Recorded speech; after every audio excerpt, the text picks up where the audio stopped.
سننے والے کو میرا آداب و سلام۔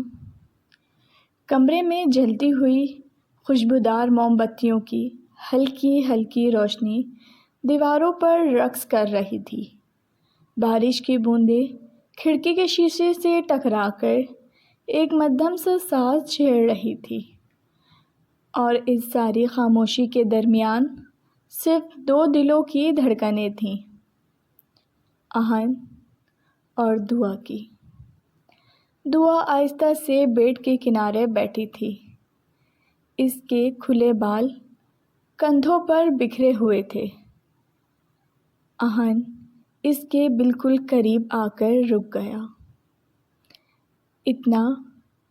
اتنا قریب کہ دعا کی سانسیں بے ترتیب ہونے لگیں۔ اتنی دور کیوں بیٹھی ہو؟ اس کی آواز سرگوشی سے بھی زیادہ نرم تھی۔ دعا نے نظریں اٹھائیں اور وہ لمحہ ٹھہر گیا۔ آہن نے ہاتھ بڑھا کر اس کا دوپٹہ آہستگی سے سائڈ پر رکھا، جیسے کوئی بہت قیمتی چیز سنبھال رہا ہو۔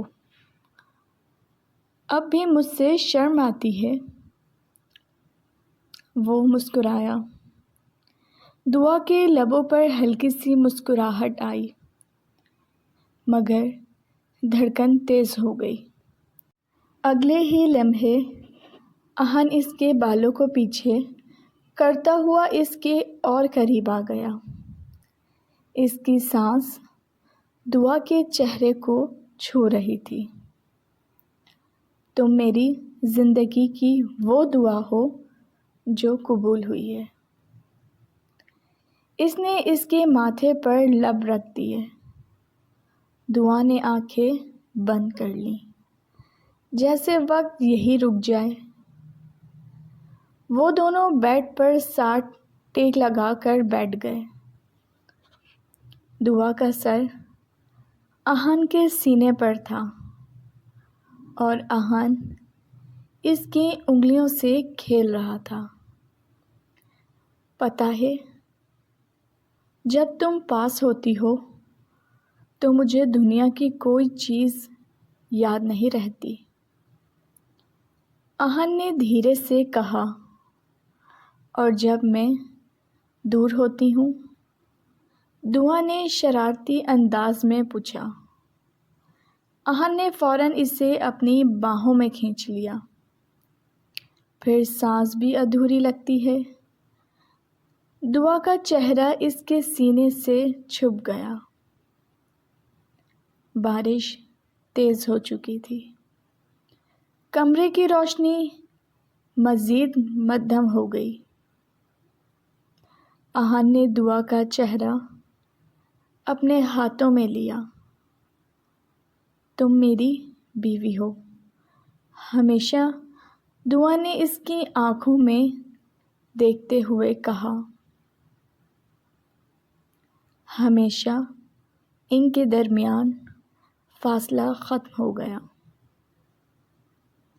صرف محبت باقی رہ گئی۔ وقت گزرتا گیا۔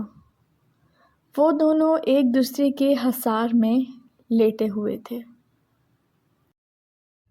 دعا آہن کے بہت قریب تھی۔ اس کی سانسیں آہن کی گردن سے ٹکرا رہی تھیں۔ آہن، وہ دھیرے سے بولی،